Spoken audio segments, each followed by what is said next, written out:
या देवताओं ने कहा है कि सुखदेव जी आप कथा को आप हमें दे दीजिए और श्री राजा परीक्षित को अमृत पिला दीजिए, जिससे अमर हो जाएंगे और हम कथा को सुनकर कृतार्थ हो जाएंगे।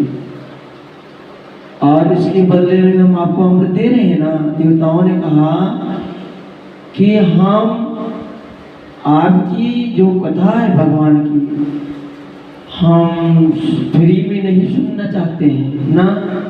तब बोले कि हम इसके बदले में, क्योंकि जो पृथ्वी पे जो पैसा कोइन जो चढ़ता, पैसा जो चढ़ता है वो ऊपर नहीं चढ़ता है, और जो ऊपर चढ़ता वो नीचे नहीं चढ़ता है।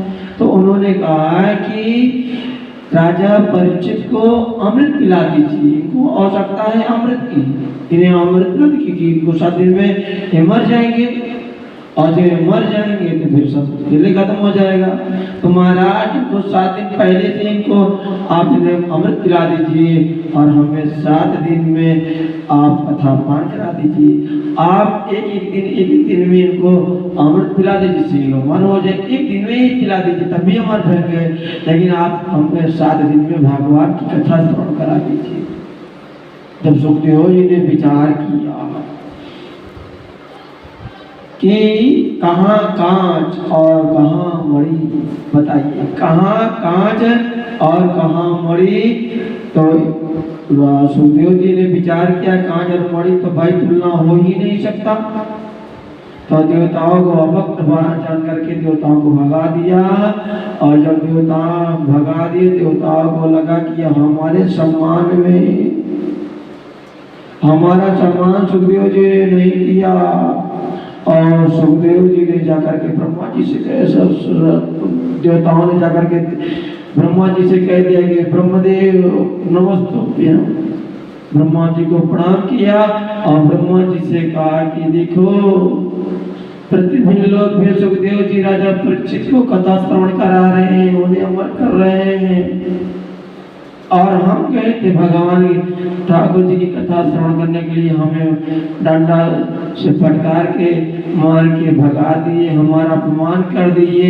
इस अपमान का बदला हम लेंगे महाराज, या आप कुछ करिए। तो ब्रह्मा जी तो बड़े बुद्धिमान, 4 मोड़ वाले ब्रह्मा जी चारों दिशाओं में देखा, जहाँ देखा तहाँ परीक्षित को सुखदेव जी कथा सुना रहे हैं, जहाँ देखो तहाँ कथा सुना रहे हैं। क्योंकि ब्रह्मा जी को 4 मुंडी है, 4 वेद हैं, 4 मुंडी हैं।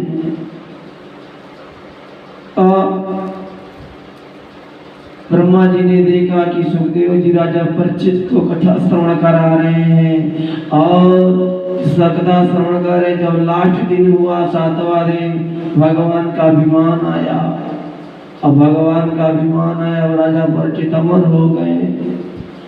तो ब्रह्मा जी ने सोचा कि भगवान की कथा में इतनी क्या विशेषता है कि जो श्रृंगी ऋषि ने श्राप दिया, लंघित मर्यादा तक ये मर्यादा का उल्लंघन करने वाले राजा परीक्षित आज के 7वें दिन इसी तक्षक के वंश में जो वंश है मुझे डस लेगा, और 7वें दिन तेरी मृत्यु हो जाएगी। तो संतों की वाणी मिथ्या हो नहीं सकती। अब ब्रह्मा जी ने एक काम किया। ब्रह्मा जी ने क्या काम किया? ब्रह्मा जी ने क्या किया? वेद पुराण उपनिषद सभी को रख दिया, और एक भागवत जी को रख दिया। और जब तौला तो भागवत जी का एक पोथी भारी पड़ गया, और अनेक ग्रंथ को रखा, और सब हल्के बढ़ गए। संतों ने कहा कि हे ब्रह्मा जी, आप 4 मुंडी वाले, हम एक ही मुंडी वाले हैं, और भगवान का जब पलड़ा भाग हुआ, तात स्वर्ग भारत सुख धैर्य तुला कंग अतुलनदाय सकल जो सत्संग। हे ब्रह्मा जी, भगवान की सत्संग है, इसका पार पाना आपके बस की बात नहीं है। गोस्वामी तुलसी जी कहा, तात स्वर्ग अब वर्ग सुख धैर्य तुला अंग तोल न ताहि सकल मिले जो सकल सत्संग।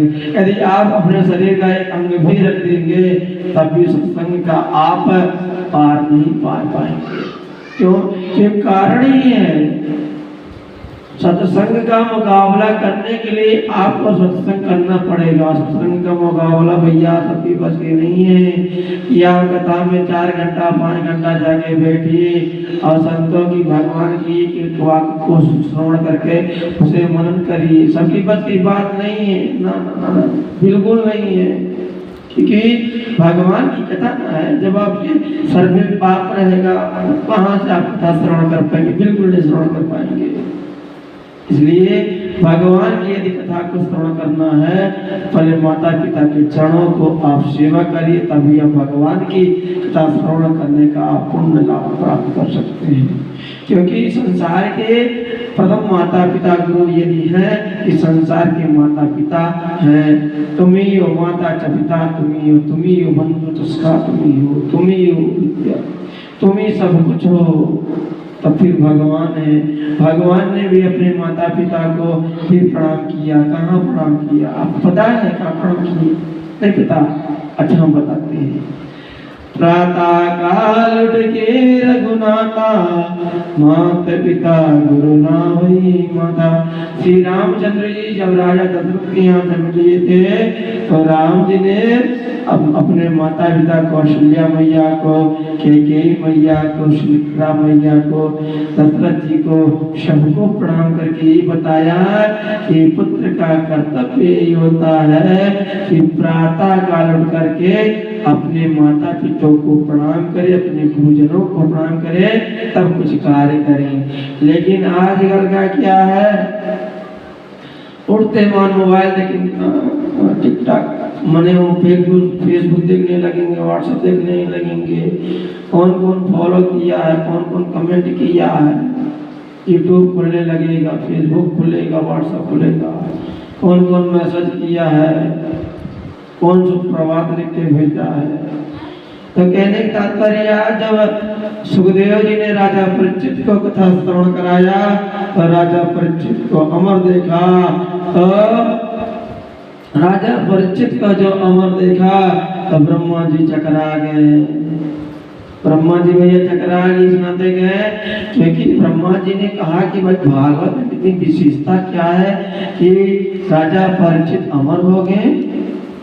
राजा परिचित अमर के इसमें कुछ तो विशेष है, विशेष बात है। क्या विशेष बात है? क्योंकि साक्षात परमात्मा ही जब विराजमान है तो विशेष तो रहेगा ही रहेगा। इसलिए भगवान की कथा को श्रवण करते रहिए। सदा सेव्या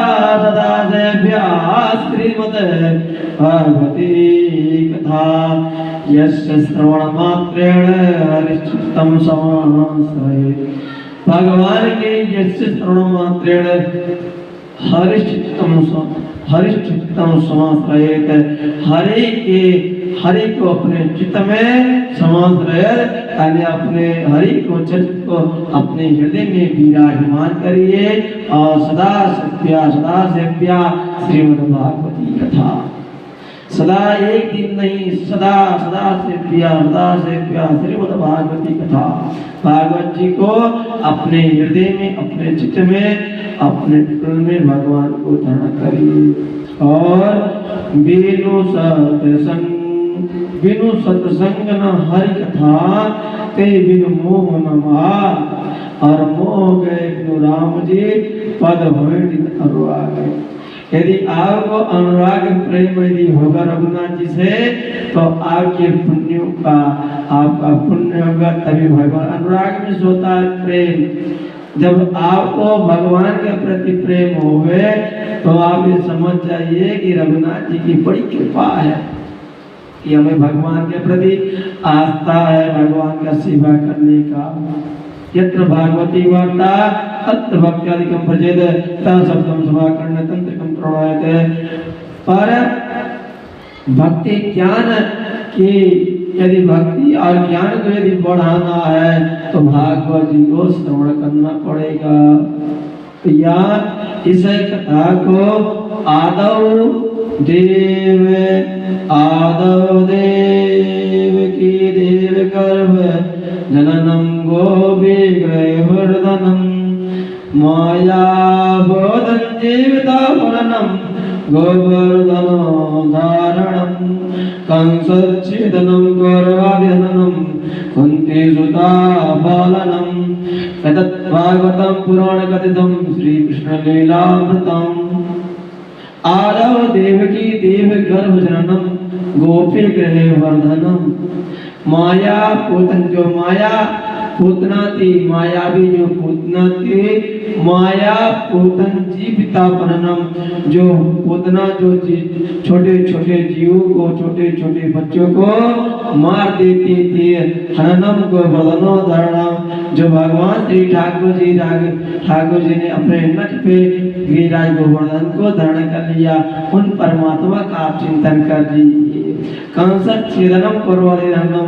जो कंस को भगवान ने एक ही मुट्ठी में सीताराम कर दिए और कंस छेदनम पर्वदिनम कुंती सुता भलनम कुंती के पुत्र पांडवों की रक्षा श्री द्वारकाधीश ठाकुर जी ने तो ही की थी उनका चिंतन किया करो तत् भागवतम प्रणतम श्री कृष्ण लीलामृतम भगवान की लीलाओं का चिंतन करिए भगवान के कथाओं का चिंतन करिए भगवान के स्मरण करिए भगवान का नित्य प्रतिदिन भगवान के नाम का आश्रय लीजिए आपका जीवन में चार चांद न लगे तो फिर करिए भागवत जी कहते हैं कि हम आपके पाप को पहले ही खत्म कर दें क्योंकि भगवान की जब आरती होती है ना तो उसमें क्या आरती होती है भागवत जी की श्री भागवत भगवान की आरती और पापियों को पाप से हितारती भागवत जी कहते हैं कि पापी से पापी गो पापी ब्रह्म गाते स्वर्ण चलाने वाला मदिरा पान करने वाला यदि भी ऐसा पापी हो